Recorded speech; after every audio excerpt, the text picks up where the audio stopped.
IVM। Sri Lanka के मैदान पर दिखेगा नया हिंदुस्तान। नमस्कार, खेल नीति पर आपका स्वागत है। मैं हूं राजीव मिश्रा। आज बात करेंगे श्रीलंका दौरे के लिए ऐलान की गई भारतीय टीम के बारे में और इस टीम में क्या कुछ खास नजर आ रहा है, किन खिलाड़ियों को ऑक्सीजन मिलेगा और किन खिलाड़ियों की यहां से जगह आगे भारतीय टीम के लिए और पक्की हो जाएगी। इस पर बातचीत करने के लिए दो बेहद खास मेहमान हमारे साथ हैं। हमारे साथ पूर्व क्रिकेटर और सिलेक्टर सबा करीम है और हमारे साथ विराट कोहली के कोच और द्रोणाचार्य अवार्ड विजेता राजकुमार शर्मा जी हैं। बहुत बहुत स्वागत है आप दोनों का। कल रात देर रात आजकल तो वैसे भी सभा भाई ट्रेंड हो गया है कि एक मेल आ जाता है या सोशल मीडिया पे बीसीसीआई ट्वीट कर देता है टीम, और वो पुराना जमाना मानो लग सा गया है कि प्रेस कॉन्फ्रेंस होती थी, सवाल जवाब होते थे, सिलेक्टर से चीफ सिलेक्टर सामने आके बैठते थे। एक तो ये सिलसिला जब से खत्म हुआ ऐसा लग रहा है आजादी भी मिल गई है सिलेक्टर्स को कि किसी भी सवाल का जवाब अब नहीं देना है सभा भाई। हाँ राजीव, और ये गलत है। मेरा ये मानना है कि प्रेस कॉन्फ्रेंस होनी चाहिए। ये कोविड का जमाना है तो आप वर्चुअल प्रेस कॉन्फ्रेंस कर सकते हैं, जो कि हर जगह हो रही है, चाहे वो कॉर्पोरेट वर्ल्ड में हो या फिर स्पोर्ट्स वर्ल्ड में हो। और यहाँ पर जो हमारे चेयरमैन हैं चेतन शर्मा, उनका होना जरूरी होता है और वो जवाब उनको देना चाहिए। जितने भी सवाल प्रेस उठाए उसका जवाब देना होगा चेतन शर्मा को। पर चेतन की गलती नहीं है इसमें। यहाँ पर बीसीसीआई की तरफ से ये पहल नहीं हो रही है और मुझे ताज्जुब इस बात का है कि ये क्यों नहीं हो रहा है। बहुत ही आसान है ऑर्गेनाइज करना। जब आप प्रेस कॉन्फ्रेंस वर्चुअल कर सकते हैं रवि शास्त्री और विराट कोहली के साथ, तो चयनकर्ताओं के साथ सिलेक्शन कमेटी मीटिंग होने के बाद, टीम चुनने के बाद आप क्यों नहीं उस प्रकार से वर्चुअल कॉन्फ्रेंस ऑर्गेनाइज कर सकते हैं। तो मुझे बहुत हैरानी हो रही है इस पर।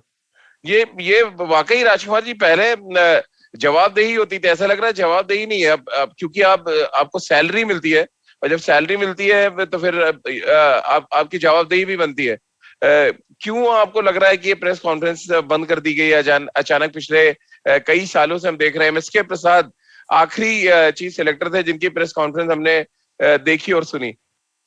बिल्कुल, मैं बिल्कुल सहमत हूँ सभा से कि ऐसा होना चाहिए और चेयरमैन सिलेक्शन कमेटी और साथ में कोच और कैप्टन भी बैठे हो, तो जो प्रेस पूछना चाहती है किसी पर्टिकुलर सिलेक्शन के लिए या किसी प्लेयर के लिए कि उसको क्यों नहीं लिया गया, तो वो पूछा जा सकता है। जैसे इस बार भी कई नाम थे जो कंटेंशन में थे लेकिन नहीं आ पाए या कुछ नए चेहरे दिखाई दिए।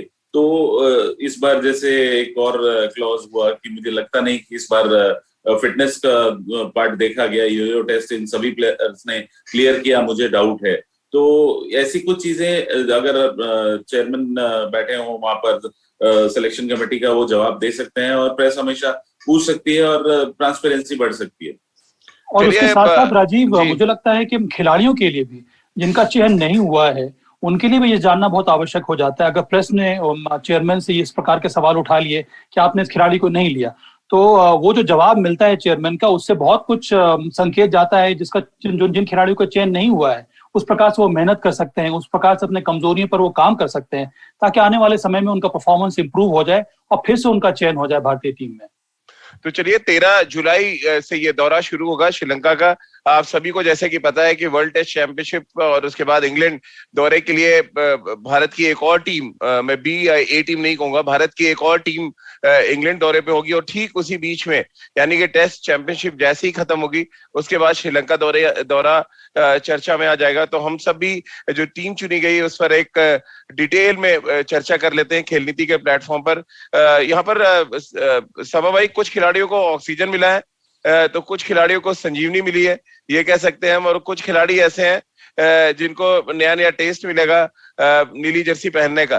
कैसे आप देख रहे हैं ओवरऑल टीम? आपने भी देखी होगी, फिर हम अलग अलग डिपार्टमेंट वाइज चर्चा कर लेंगे। ओवरऑल टीम आपको कैसी लग रही है? कुछ खिलाड़ियों का अगर आपको नाम लग रहा है जो थोड़ा हैरानी हुई है इस टीम में देख के, तो वो भी आप शेयर कर सकते हैं। मुझे तो ये लगता है राजीव के कोविड के जमाने में भारतीय टीम का चयन करना बहुत आसान हो गया है क्योंकि यहाँ पर कुछ रेस्ट्रिक्शंस है नहीं।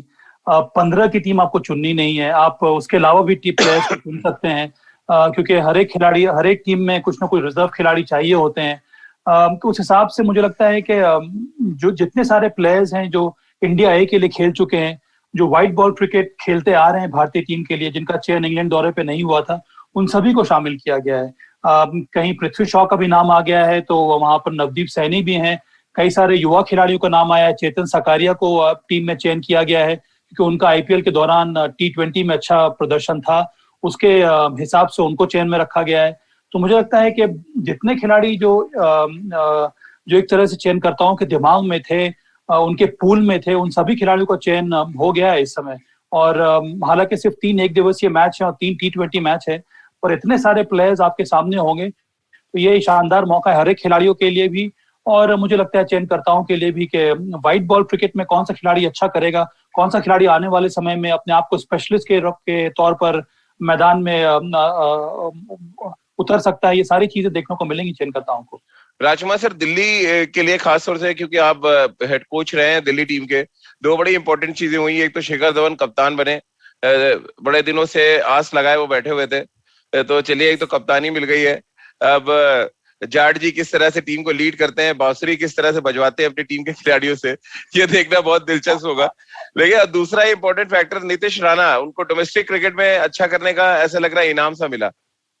बिल्कुल राजीव, पहले तो शिखर पे आऊंगा। शिखर को मैंने कंग्रेचुलेट किया और बहुत एक्साइटेड था, बहुत खुश था इस बात से कि इस स्टेज पे आकर उनको कप्तानी मिली है कंट्री की। और कप्तानी भी ऐसे है कि आप ये नहीं कह सकते कि ये इंडिया ए है या इंडिया बी है, ये इंडियन टीम है। तो एक तरह से उनका नाम भी अब भारतीय कप्तानों में जोड़ा जाएगा कि जो भारत के आज तक के कप्तान रहे हैं उनमें शिखर धवन भी होंगे। तो एक बहुत बड़ा अचीवमेंट है उनके लिए और उसको लेकर वो काफी खुश हैं। और नीतीश की जहां तक बात है, एक बहुत बेहतरीन खिलाड़ी है उन्होंने और शानदार परफॉर्मेंस रहा है उनका डोमेस्टिक क्रिकेट में। और हर बार ऐसा लगता था कि अब वो टीम में आ जाएंगे, T20 में तो जरूर आएंगे इस बार टीम में, बट अनफॉर्चुनेटली उनकी जगह नहीं बन पा रही थी। लेकिन एक अच्छा मौका मिला है और एक मैं कहूँगा अच्छी शुरुआत की है बीसीसीआई ने कि इन प्लेयर्स को एक मौका दिया है एक सीरीज खेलने का, क्योंकि बाकी सीनियर टीम इंग्लैंड में है। तो ये सारे प्लेयर्स बिल्कुल ऑन द वर्ज हैं कि कभी भी आप इनको इंडियन टीम में खिला सकते हैं। तो इनके लिए एक मौका है, अच्छा मौका है अपने आप को प्रूव करने का और मेन टीम में अपनी जगह बनाने का। सपा भाई, टीम में 4 ओपनर चुने गए हैं। 12 दिन का टोटल दौरा है, 13 को शुरू होगा, 25 को खत्म होगा। 4 ओपनर्स टीम में, देवदत्त पट्टिकल, ऋतुराज गायकवाड़, पृथ्वी शॉ और खुद कप्तान शिखर धवन। अब यहाँ पर समस्या तो बड़ी होने वाली है, क्योंकि जो 4 नाम हम ले रहे हैं, चारों ने बहुत ही धाकड़ प्रदर्शन किया है आईपीएल में भी और डोमेस्टिक क्रिकेट में भी। ये शिखर के सर पे तो बाल वैसे भी नहीं है सभा भाई, तो क्या कुछ कम हो जाएगा इस बोझे में अब? देखिए, ये बहुत बड़ी समस्या है। मुझे लगता है कि शिखर को जब वो 11 बनाने बैठेंगे तो उनको ये ध्यान देना होगा कि इनमें से कौन सा ओपनर है जो वनडे में खेलेगा और कौन सा ओपनर है जो T20 में खेलेगा। तो उसमें मुझे लगता है कि डिमार्केशन की जरूरत है। अब उदाहरण के तौर पर ऋतुराज गायकवाड़ ने सिर्फ T20 में ढेर सारे रन बनाए हैं, एक दिवसीय में ऐसा कुछ उन्होंने ज्यादा कुछ अलग सा प्रदर्शन किया नहीं है, और आईपीएल में प्रदर्शन के बिना पर ही उनको मौका मिला है। तो मुझे लगता है उनको आप T20 में ही आप उनको आप चयन कर सकते हैं। अब पृथ्वी शॉ के सामने कई सारे चैलेंजेस हैं। उन्होंने T20 में अच्छा किया है, जिस प्रकार की उन्होंने बल्लेबाजी की है, ऐसा लगता है कि वो वनडे में भी अच्छा कर सकते हैं। तो वहां पर मुझे लगता है कि पृथ्वी शॉ को दोनों ही फॉर्मेट में मौका मिले। आपके पास देवदत्त पाडिक्कल भी हैं, तो मुझे लगता है चयनकर्ताओं के साथ बैठकर ये सोचना होगा, चयनकर्ताओं को भी और शिखर धवन को भी, क्योंकि बहुत सभी को अगर आप मौका देने जाएंगे तो फिर आपकी टीम बनेगी नहीं। और एक और बात है राजीव, मुझे लगता है ये शानदार मौका है चयनकर्ताओं के लिए भी, ये इस पर ध्यान देने का इनमें से कौन सा खिलाड़ी है जो वर्ल्ड कप T20 की जो टीम बनेगी, जो अक्टूबर में होने वाला है, उसमें किसको आप लेंगे। तो अब सभी खिलाड़ी को अगर आप मौका दे देंगे तो फिर मुझे लगता है उसे परेशानी बढ़ जाएगी। तो मुझे लगता है बहुत लिमिटेड अपॉर्चुनिटीज होनी चाहिए। जिस प्लेयर को आपने ट्रस्ट किया है, जो आपका नंबर 1 प्लेयर, उसी को आपको ज्यादा मौका देना चाहिए। लेकिन यहाँ पर सभा भाई, समस्या ये भी है कि अगर राहुल द्रविड़ टीम के कोच बन के जाते हैं, उनका एक इंटरव्यू मैं अभी पढ़ रहा था क्रिकेट इन्फो पे, और उनका ये कहना है कि जब आप किसी खिलाड़ी को दौरे पे ले जाते हैं तो कोशिश ये होनी चाहिए कि उसको मौका जरूर मिल जाएगा एक मैच खेलने का। और क्योंकि उन्होंने वो एक्सपीरियंस किया था, उन्होंने अपना एक्सपीरियंस शेयर किया कि जब इंडिया ए के लिए गए, उनको कोई मैच नहीं खिलाया गया था उस दौरे पे, और वो कह रहे बहुत एक अजीब सा फियर फैक्टर लेके वो वापस लौटे थे। कैसे आप देखते हैं, अगर राहुल द्रविड़ कोच होंगे तो फिर वो जो कह रहे हैं, उसको, जिस थ्योरी को कह रहे हैं, उसको मैदान पे अमली जामा भी पहनाएंगे?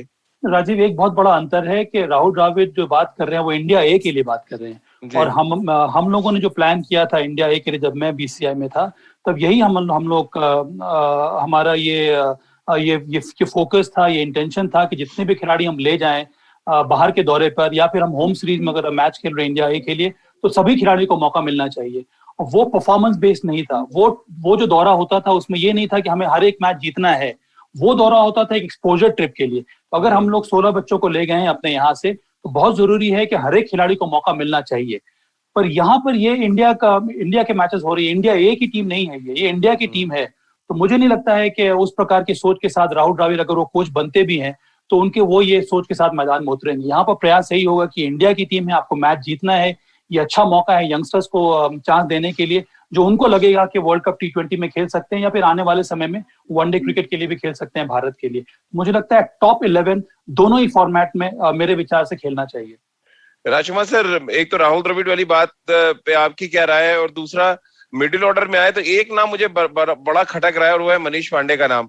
हाँ, ऐसा लग रहा है हम फिर से एक बार पीछे घूम के जा रहे हैं, यहाँ हिंदुस्तान में बैट्समैनों की कमी है। जब आप इस टूर को एक फ्यूचर टूर के तौर पे देख रहे हैं, मैंने भी इंट्रोडक्शन दिया कि श्रीलंका के मैदान पर एक नया हिंदुस्तान नजर आएगा, तो फिर ये पीछे मुड़ना क्यों? मुझे नहीं लग रहा है कि डोमेस्टिक क्रिकेट में भी कुछ बहुत बड़ा कारनामा किया है मनीष पांडे ने इस सीजन में।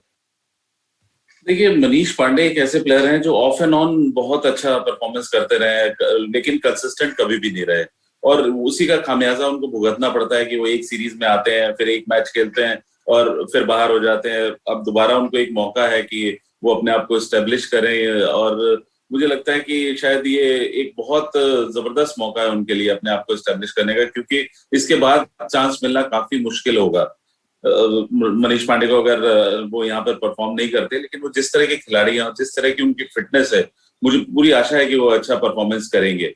और जहां तक बात राहुल द्रविड़ की है, तो मैं यहाँ पर बिल्कुल एग्री करता हूँ राहुल द्रविड़ के साथ कि जब आप एक 15 की टीम में जाते हैं, तो अगर कोई प्लेयर 2 मैचों में नहीं फिट कुछ करता, तो जो रेस्ट ऑफ द प्लेयर्स बैठे हैं 4 लोग, उनमें से किसी को चांस मिलना चाहिए, क्योंकि वो भी टीम को ही पार्ट ऑफ द टीम है, रिप्रेजेंट कर रहे हैं। ठीक है, आपका एक्सेप्शनल कभी कभी होता है कि आपका कोई मेन प्लेयर है, पृथ्वी शॉ है, दो मैचों में फेल हो गए, आप उसे नहीं ड्रॉप करना चाहते। लेकिन हाँ, वहीं पर अगर ऋतुराज गायकवाड़ 2 मैच में फेल हो जाते हैं, तो आप पार्टिकल को चांस दे सकते हैं। तो यहाँ पर डिफरेंट प्लेयर्स के लिए डिफरेंट क्राइटेरिया बनाना होगा, और कहीं ना कहीं राहुल द्रविड़ की सोच ठीक भी लगती है कि अगर आप में पोटेंशियल है तभी आप भारतीय टीम में आए हैं, और अगर भारतीय टीम में आए हैं तो आपको मौका मिलना चाहिए। ऐसा ना हो कि आप सारे मैचेस में बाहर बैठ के सिर्फ पानी पिला के वापस आ जाएं, तो आज मोटिवेशन से ज्यादा आप डिमोरलाइज हो जाते हैं।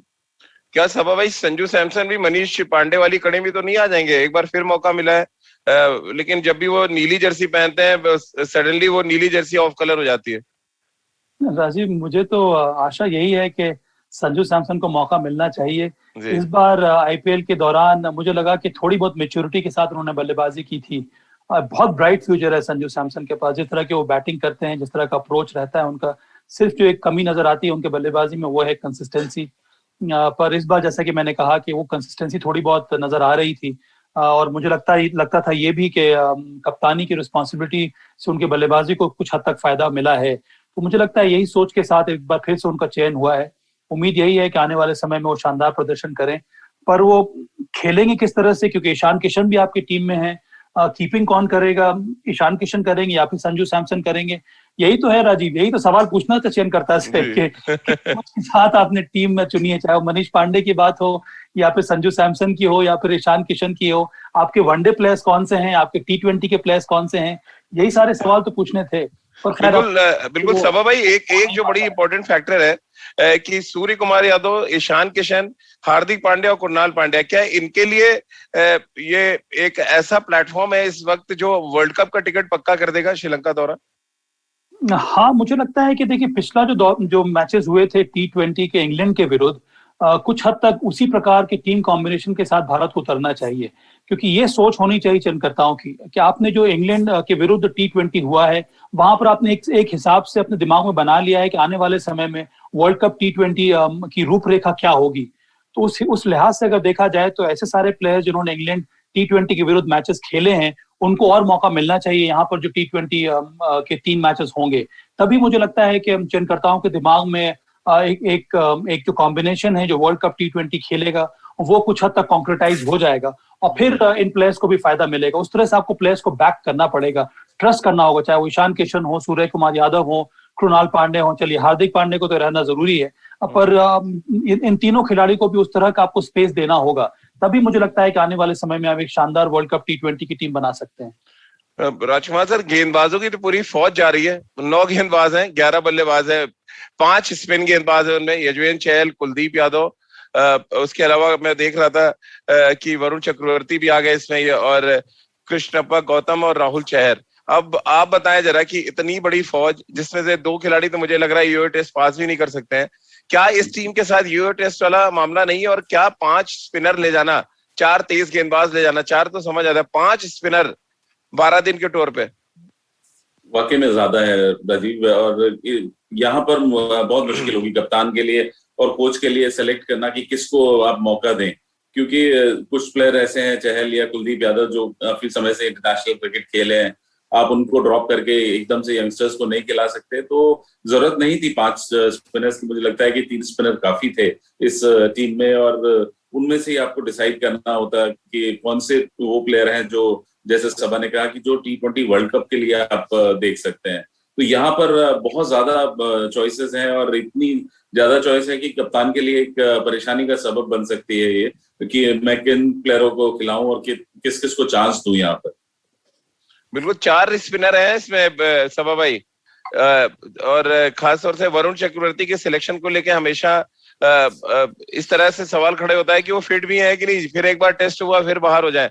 तो इसलिए कहीं बैकअप स्पिनर के तौर पे तो नहीं है, एक एडेड रख दिया गया कि 5 स्पिनर आप लेके जा रहे हैं श्रीलंका? पर आप कितने बैकअप स्पिनर रखेंगे राजीव? से 12 दिन का ही टूर है, 3 वनडे मैचेस है, 3 T20 मैचेस हैं, और चेन होने के पहले अगर आपको फिटनेस टेस्ट कराना तो आपने क्यों नहीं कराया? सभी प्लेयर्स अवेलेबल हैं, आपने इनका फिटनेस टेस्ट एनसीए में क्यों नहीं कराया? तो इसके इन सब चीजों के बारे में हमें जानकारी नहीं है। मुझे लगता है कि कुछ ज्यादा ही प्लेयर्स का चयन हुआ है सिर्फ 12 दिन के टूर के लिए यहाँ पर, और 6 मैचेस हैं, तो कितने सारे प्लेयर्स को आप मौका देंगे? और सभी जो प्लेयर्स हैं, मुझे लगता है कि श्रीलंका दौरे के पहले उन सबका डबल डोज मिल जाएगा वैक्सीनेशन का, तो उससे भी ज्यादा परेशानी नहीं होनी चाहिए अगर इस प्रकार के गाइडलाइंस हैं श्रीलंका दौरा के लिए। तब भी तो मुझे लगता है कि इसीलिए मैंने कहा पहले में ही राजीव कि यहाँ पर चयन की कोई आवश्यकता है ही नहीं है। आप जितने भी प्लेयर्स चाहें आप जोड़ सकते हैं, सारे के सारे इंडिया ए के जो प्लेयर्स हैं वो शामिल हो गए। तो कहना यहाँ पे बड़ा कठिन है कि किस सोच के साथ इस प्रकार का चयन हुआ है। बिल्कुल, राहुल चहर और गौतम राजकुमार जी 2 ऐसे स्पिनर है जिसपे शायद विराट भी नजर बना के रखेंगे। यंग हैं, अच्छे फील्डर हैं दोनों।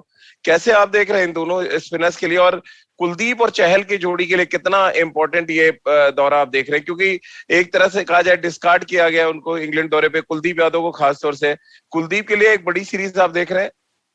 दोनों के लिए, कुलदीप के लिए और चहर के लिए भी, क्योंकि आप देखिए चहल और कुलदीप की जोड़ी एकदम एक समय ऐसा था जब बहुत धमाके मचा रही थी, और इन्होंने किसको रिप्लेस किया था? अश्विन और जडेजा को, जो कि एस्टेब्लिश स्पिनर थे, लेकिन विराट कोहली को लगा कि मिडिल ओवर्स में विकेट नहीं निकाल पा रहे हैं वो, तो उन्होंने ये एक्सपेरिमेंट किया था। और कहीं ना कहीं राजकुमार जी, मुझे तो लग रहा है उस समय सिलेक्टर कोई और था, विराट नहीं थे शायद। विराट नहीं, तो कभी नहीं, आपने कहा ना विराट को लगा, इसलिए मैंने पूछा आपको कि कहीं विराट कोहली। ये मुझे अचानक लगा कि विराट को नहीं लगा। राजकुमार सर ने बोला, मुझे लगा सिलेक्टर तो नहीं थे। राजीव, मुझे लगता है कि इस समय 2 मेंबर कमेटी है, एक है विराट कोहली, दूसरा राजकुमार शर्मा। नहीं ऐसा नहीं है। विराट कोहली हम लोग चेतन शर्मा सवाल नहीं पूछ सकते हैं, तो फिर हम राजकुमार शर्मा जी से सवाल पूछ सकते हैं। जो वो सेलेक्टर से जो डिमांड रखते हैं विराट कोहली, मेरा मतलब ये था कि उन्होंने डिमांड या ऑर्डर करते हैं, ये बताइए, इसमें भी फर्क है। डिमांड एंड रिक्वेस्ट करते हैं कि मुझे ऐसे बॉलर चाहिए जो मिडिल ओवर में विकेट लेके दें, और मुझे लगता है कि शायद चहल और कुलदीप यादव वो काम कर सकते हैं, तो सेलेक्टर्स ने उनको ऑब्लाइज किया वो दोनों प्लेयर्स देखकर। और अब एक बड़ा मौका है दोनों के लिए, क्योंकि दोनों का परफॉर्मेंस लेटली अच्छा नहीं रहा है। भले आप कुलदीप की बात करें या चहल की बात करें, जबकि चहल पे काफी कॉन्फिडेंस था विराट को, लेकिन अनफॉर्चुनेटली लेटली वो बहुत अच्छा परफॉर्म नहीं कर पा रहे हैं। तो एक बड़ा मौका है दोनों के लिए अपने आप को एस्टेब्लिश करने का दोबारा, और वापसी करने का भारतीय टीम में। राजकुमार सर, हम लोग, आप भी हॉस्टल में रहे हैं, स्पोर्ट्स हॉस्टल में मैं भी रहा हूँ, और कोच और जो टीम चुनी जानी होती थी तो कोच को अक्सर खुश करने के लिए हम लोग उनके घर चले जाते थे, कभी कुछ काम वाम कर दिया करते थे। मान लिया सपोज सब्जी लानी है तो अगर बोल दिया गया तो आपको लाना पड़ेगा क्योंकि आपको निगाह में रहना है अपने कोच के। क्या ये सिलेक्शन में भी होता है कि ऐसे कोच और कप्तानों को खुश रखने के लिए चलो यार विराट कोहली की सब्जी ला दे, या ऐसा कुछ होता है कभी? नहीं, मुझे तो ये लग रहा कहीं ऐसा तो नहीं कि राजकुमार शर्मा जी की किसकी सब्जी सभी खिलाड़ी लेकर आ रहे हैं। राजकुमार सर याद होगा आपको, कानपुर हॉस्टल में होता था। बिल्कुल मुझे याद है, बहुत अच्छे से याद है कि आप कोच के नजदीक ही आना चाहते हैं, आप और बगल में बैठना चाहते हैं, जब आप नाश्ता करने हैं पहली कुर्सी पे बात करना चाहते हैं। अभी भी जैसे अब मैं दिल्ली टीम में हूँ, हेड कोच हूँ या सेलेक्टर हूँ, तो कुछ प्लेयर होते हैं जो बदमाश होते हैं, जानते हैं कि किस तरह नजदीकी बनानी है कोच के साथ, उनसे बात करनी, जान के सीखना, भले बाद में जाके आंख मार देने की मैं तो ऐसे ही बेवकूफ बना रहा था, जान के कि सर आपने ये बताया था। लेकिन सर खबर ये भी है कि नीतीश राणा आपके बिल्कुल पहले बगल वाली कुर्सी में बैठते थे और देखिए नतीजा मिल गया आज। मुझे तो पीछे नजर आ रहे हैं नीतीश राणा। नीतीश एक शानदार खिलाड़ी है राजीव, और जो कुछ नॉक्स उसने ऐसी खेली हैं जो वाकई में अनबिलीवेबल, और ऐसी मैच विनिंग नॉक्स खेलता है वो। On his day he is a match winner. तो अनफॉर्चुनेट था वो पिछली बार योयो टेस्ट में फेल हो गया था, उस वजह से वो टीम में नहीं आया, वरना तो वो लास्ट टाइम ही टीम में आ जाता। और मुझे पूरी आशा है कि अब आने वाले दिनों में अगर उनको प्रॉपरली मौका मिला तो वो अच्छा करेंगे देश के लिए। सबा भाई, फास्ट बॉलिंग डिपार्टमेंट में जाए तो एक नाम है जो शायद हम इंग्लैंड में देखना चाहते हैं लेकिन है नहीं, वो भुवनेश्वर कुमार, टीम के वाइस कैप्टन वो चुने गए हैं। कैसे आप उनके लिए देख रहे हैं ये टूर्नामेंट, क्योंकि बहुत लंबा सीजन है, भारत के सामने बहुत चैलेंजेस हैं, उनका एक्सपीरियंस बहुत काउंट करेगा अच्छे निक में अगर नजर आते हैं, क्योंकि आईपीएल में बिल्कुल ऑफ कलर थे भुवनेश्वर कुमार, वो धार नजर नहीं आ रही थी। कितना इंपॉर्टेंट उनके लिए? और जो नए बॉलर्स की बात करें, चेतन सकारिया की आपने बहुत तारीफ की थी आईपीएल के मैचेस के दौरान, सही सिलेक्शन आप देख रहे हैं? मुझे लगता है भुवी के लिए बहुत ही महत्वपूर्ण दौरा है ये राजीव, कि जब से वो इंजरी के बाद वापस आए हैं। आपने सही कहा कि वो जो धार है, वो जो विकेट टेकिंग एबिलिटी है व्हाइट बॉल क्रिकेट में, वो देखने को मिली नहीं है। ये हम लोगों ने इंग्लैंड के विरुद्ध भी देखा था, ये हम लोगों ने आईपीएल में भी देखा, तो वहां पर बहुत ज्यादा इंप्रूवमेंट की जरूरत है। पर चूंकि भुवी के पास इतना ज्यादा अनुभव है, मुझे विश्वास है कि इस दौरान भी उन्होंने ढेर सारी मेहनत की होगी, अपने मैचेस के फुटेज देखे होंगे, उस पर उन्होंने ध्यान दिया होगा, कौन कौन से उनके वीक एरियाज हैं उस पर उन्होंने मेहनत की होगी। मुझे विश्वास है कि फिटनेस पर उन्होंने बहुत ज्यादा काम किया होगा। और कई बार ये भी होता है कि आप इतने लंबे समय से खेलते आ रहे हैं, जो बल्लेबाज होता है वो आपको शानदार तरीके से रीड करने लगता है, आपको बहुत जल्दी परख लेता है कि आप कौन सी बॉल करने वाले हैं, आपकी स्लोअर डिलीवरी है वो कब आती है। तो इन सब चीजों के लिए भी आपको तैयार होना पड़ेगा, तो आपको एक बार फिर से रीइन्वेंट होना होगा वही वापस धार लाने के लिए। तो मुझे लगता है कि भुवी के लिए बहुत ही शानदार मौका है, क्योंकि भुवी को भी मालूम है कि कई सारे जो यंगस्टर्स हैं वो अब खटखटा रहे हैं दरवाजा, और चेतन सकारिया का नाम उसमें आता है, क्योंकि इस समय T20 स्पेशलिस्ट की जरूरत है भारतीय टीम को। वर्ल्ड कप जीतने के लिए बहुत जरूरी है कि आप एक टीम बनाएं जो T20 स्पेशलिस्ट के इर्द गिर्द ही बने, जिस प्रकार से इंग्लैंड ने बनाया है। इंग्लैंड ने एक अलग प्रकार की डेफिनेशन जो है पूरी तरह से चेंज कर दी है व्हाइट बॉल क्रिकेट में। बहुत कम उनके मल्टी फॉर्मेट प्लेयर्स बचे हैं जो वनडे क्रिकेट खेलते हैं, उसमें से भी बहुत कम है जो T20 खेलते हैं। तो उन्होंने कुछ अलग प्रकार की सोच के साथ टीम को चुनना शुरू किया है, और उससे उनको सफलता भी मिली है। तो क्या हमारी भी सोच वही होनी चाहिए? ये आने वाला समय ही बताएगा। वो जो संकेत मिल रहे हैं, मुझे लगता है जिस तरह के प्लेयर्स चुने गए हैं, उससे मुझे भी कुछ इसी प्रकार का संकेत मिल रहा है कि इंडिया भी कुछ उसी डायरेक्शन में हेड कर रहा है। लेकिन यहाँ जहां तक बात भुवी की है राजीव, मैं ये कहना चाहूंगा कि उनके पास एक बहुत अच्छा मौका है कि टेस्ट क्रिकेट में भी वापसी का, क्योंकि वो एक बेहतरीन गेंदबाज हैं रेड बॉल के, और जिस तरह की बॉलिंग चाहिए होती है इंग्लैंड में, शायद वो अनफॉर्चुनेट रहे कि वहां सेलेक्ट नहीं हुए। और एक मौका है उनके पास यहाँ पर, अगर वो अपना पॉइंट प्रूव करते हैं, यहाँ पर अगर बेहतर गेंदबाजी करते हैं, तो उनके पास पूरा मौका है कि अगर वहां पर कोई बाई चांस इंजर्ड होता है तो वो एज ए रिप्लेसमेंट वहां जा सकते हैं। और अगर वो वहां जाएंगे तो मुझे पूरी आशा है कि वो 11 में खेलेंगे भी, क्योंकि उस तरह का गेंदबाज इंग्लैंड में बहुत सक्सेसफुल होने वाला है। जी, एक नाम लेकिन मेरे लिए राजकुमार सर बहुत सरप्राइजिंग है, हर्षल पटेल का नाम नहीं है। आईपीएल में हाईएस्ट विकेट टेकर, कप्तान की टीम में थे, विराट की टीम में, और जिस तरह की गेंदबाजी, जो वेरिएशंस उन्होंने दिखाए, मुझे तो लगा था कि सबसे पहली चॉइस जो है वो होंगे। कैसे आप देख रहे हैं इसको? थोड़ा अनफॉर्चुनेट है हर्षल के लिए कि, लेकिन राजीव अगर आप देखो, शुरुआत उन्होंने बहुत ही शानदार की, 2-3 मैचेस में उन्होंने बहुत शानदार गेंदबाजी की, लास्ट के स्लॉग ओवर्स में, डेथ ओवर्स में बहुत शानदार यॉर्कर्स, और स्लोअर वन को मिक्स किया। लेकिन फिर एक दो मैचेस में वो बहुत बुरी तरह एक्सपोज भी हुए। अगर आपको याद हो, रविंद्र जडेजा ने जिस तरह उनकी पिटाई की, या एक मैच और उसके बाद भी एक मैच और ऐसा हुआ जिसमें उनकी काफी पिटाई हुई। तो अभी काफी कुछ सीखने को है। एक यंगस्टर है और बहुत इंटेलिजेंट यंगस्टर हैं वो, बहुत समझदार हैं, मतलब दिमाग से भी बहुत शार्प हैं वो। तो मुझे पूरी आशा है कि अपनी गलतियों से सीखेंगे और अभी बहुत फ्यूचर है उनके पास। और उनके साथ एक बहुत बड़ा एडवांटेज राजीव और है कि वो एक शानदार ऑलराउंडर के रूप में टीम में खेल सकते हैं, क्योंकि बल्लेबाजी भी वो किसी भी अच्छे बल्लेबाज की तरह करते हैं और अच्छी बड़ी हिट मारते हैं। तो अभी मौका है उनके पास अपनी गलतियों सुधारने का, जो उनसे गलतियां हुई हैं, क्योंकि वो एक अच्छा प्रोस्पेक्ट है आने वाले दिनों में भारतीय टीम के लिए। बिल्कुल। दीपक चहर एक और नाम है जो बहुत इम्प्रेसिव गेंदबाजी की है उन्होंने, और जिस तरह से बॉल को मूव कराते रहे हैं, वो एक बड़ा एडवांटेज वो भी है। क्या T20 के लिए बेहतर ऑप्शन मानते हैं सब आप, दीपक चहर हो या चेतन सकारिया हो? आपको ये तय करना पड़ेगा कि ये हम T20 के 11 हैं, इनको मौका देंगे और वनडे में हम एक अलग टीम बनाएंगे इसी 20 खिलाड़ियों में से। क्या ये पॉसिबिलिटी नजर आ रही है आपको? मुझे तो ऐसा ही लगता है राजीव, क्योंकि 20 खिलाड़ियों का चयन के पीछे इसी प्रकार की सोच होनी चाहिए। और कई सारे प्लेयर्स जिनका चयन हुआ है, जिनका नाम है 20 में, वो सिर्फ T20 स्पेशलिस्ट ही हैं, चाहे वरुण चक्रवर्ती हो या फिर चेतन सकारिया हो। उसमें दीपक चहर का भी नाम आता है। जिस तरह से MS धोनी ने उनको इस्तेमाल किया है, वो 4 ओवर अप फ्रंट डाल देते हैं क्योंकि उनके पास वो स्विंग है, विकेट टेकिंग एबिलिटी है, उसके साथ साथ वो शानदार फील्डिंग भी करते हैं। तो मुझे लगता है यहाँ पर चयनकर्ताओं की सोच यही होगी कि इनमें से कई सारे खिलाड़ी हैं जिनको हम सिर्फ T20 के लिए रखेंगे। जो वनडे क्रिकेट है उसमें हम भुवनेश्वर कुमार को हमको खिलाना चाहिए, नवदीप सैनी है उनको खिलाना चाहिए। तो अलग अलग प्लेयर्स को चुना गया है वनडे क्रिकेट के लिए और T20 के लिए। एक और बात मैं यहाँ पर कहना चाहता हूँ राजीव, मुझे ये लगता है, और हो सकता है कि राजकुमार भी मेरी बात से सहमत हो, कि IPL के प्रदर्शन पर चयन होना चाहिए T20 में। तो मुझे लगता है कम से कम आपको 2 सीजन ये प्रदर्शन देखना चाहिए खिलाड़ियों का, क्योंकि आपके पास बहुत सारे ऐसे खिलाड़ी आ जाएंगे जो एक सीजन में अच्छा करते हैं, फिर वो गायब से हो जाते हैं। और अगर आप एक सीजन के बाद ही उनको आप चयन कर लेंगे भारतीय टीम में, तो मुझे लगता है ऐसे खिलाड़ी जो इतने साल से खेलते आ रहे हैं, जिन्होंने अच्छा प्रदर्शन किया है भारत के लिए T20 में, उनके लिए बहुत बड़ा अन्याय होगा।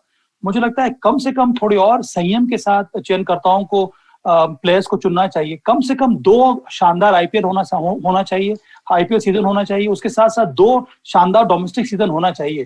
तभी आपको एक प्लेयर का मेटल नजर आता है, और तभी मुझे लगता है आपको विश्वास होने लगता है ये खिलाड़ी लंबे समय तक भारतीय टीम के लिए खेल सकता है। क्योंकि इस समय ऑप्शन बहुत सारे हैं भारतीय क्रिकेट सीन में। पर इसका ये मतलब नहीं है कि आप जो खिलाड़ी अच्छा करता आ रहा है उसका 1 या 2 मैच खराब हो जाए, उसको आप बाहर कर दें, फिर फट से आप एक नए खिलाड़ी को ले आए। उस वजह से क्या होता है कि इनसिक्योरिटी आ जाती है टीम में, जो कि एक हेल्दी एनवायरनमेंट नहीं होता है टीम का। वही बात है, जैसे सब आप कहना चाह रहे हैं कि you should earn your Indian cap. तो वो एक अर्न करनी चाहिए। ये नहीं कि आपके 3-4 IPL के मैचेस अच्छे किए आपने और आप इंडियन टीम में आ गए।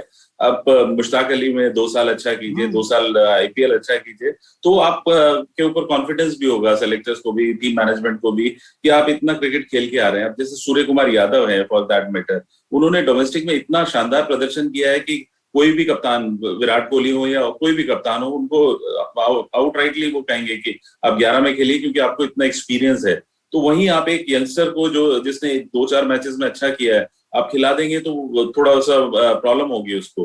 तो मैं बिल्कुल सहमत हूँ यहाँ पर सभा से कि आपको थोड़ा सा इंतजार करना चाहिए। वो प्लेयर बिल्कुल अपने आप को प्रूव करे, तभी उसको इंडिया कैप मिलनी चाहिए।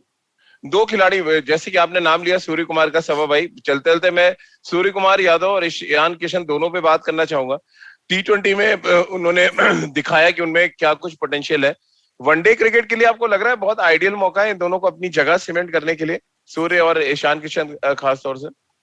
हाँ राजीव, मुझे लगता है कि इन दोनों ने वनडे क्रिकेट में डोमेस्टिक लेवल पर शानदार प्रदर्शन किया है और काफी सालों से अच्छा प्रदर्शन रहा है। तो ये एक बढ़िया अवसर रहेगा इन दोनों खिलाड़ियों के लिए, सबसे पहले कि इनको मौका मिले वनडे क्रिकेट में और ये अपनी जगह पक्की बनाए। ईशान किशन ने ढेर सारे रन बनाए हैं झारखंड के लिए, और झारखंड की टीम बहुत ज्यादा मजबूत होती आ रही है व्हाइट बॉल क्रिकेट में। और सूर्य कुमार यादव के बारे में जितनी भी हम लोग तारीफ करें वो कम होगा। वो इंस्ट्रूमेंटल रहे हैं व्हाइट बॉल क्रिकेट में, मुंबई टीम के लिए भी और मुंबई इंडियंस के लिए भी कई शानदार पारियां उन्होंने खेली है। तो मुझे लगता है कि मध्य क्रम को मजबूती प्रदान करने के लिए ये दोनों खिलाड़ी को अगर मौका मिलता है और खरे साबित होते हैं, तो मुझे लगता है कि आने वाले समय में ये भारतीय टीम के लिए काफी अच्छी बात होगी। चलिए सभा भाई, बहुत बहुत शुक्रिया आपका। राजकुमार सर, आपका भी शुक्रिया। और जो खिलाड़ी टीम में नहीं चुने गए वो राजकुमार जी से के घर पे जाके अपनी फरियाद रख सकते हैं, क्योंकि वहां पे मुझे लग रहा है राजकुमार सर आपके बाहर एक घंटी लगवा देना चाहिए, वो फरियादी जो अकबर के दरबार में कभी बजाया करते थे। अभी तो मैं फरियादी बना हुआ हूँ कि मुझे कौन ले रहा है। सभा भाई तो वो बजाते थे ना रात में 12 बजे 2 बजे, मैंने इतिहास में पढ़ा है। तो ऐसा ना हो राजकुमार सर के वहां लाइन लगी हो बजाने की कि आप घंटी बजाइए, आपकी सुनवाई होगी यहाँ पे। मेरे पास जितने सारे फोन कॉल्स आ रहे हैं, मैंने सबको राजकुमार जी का नंबर भी दे दिया और घर का एड्रेस भी दे दिया है।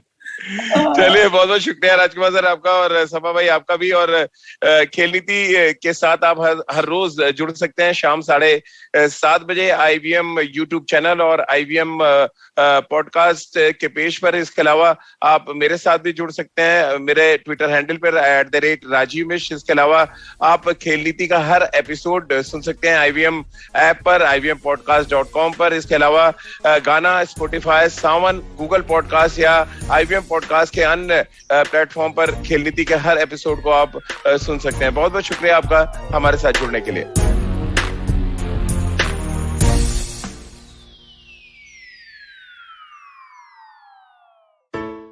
I hope you enjoyed that show. If you aren't following us on social media, please do. We're IVM Podcasts on Twitter, Facebook, and Instagram. We'd like to thank the sponsors on the network this week, Siet and Cred. We really appreciate the support. It is what makes this possible. So it was a fun week on Cider Says. We had guests like Dolly Singh, we had Guneet Monga, we had Kamya Jani of Curry Tales, and Cock and Bull as we always did. Do check it out. I think you'll really enjoy that. On Paisa Vaisa, we crossed 300 episodes and Anupam was joined by Akhil Handa, the digital head of Bank of Baroda.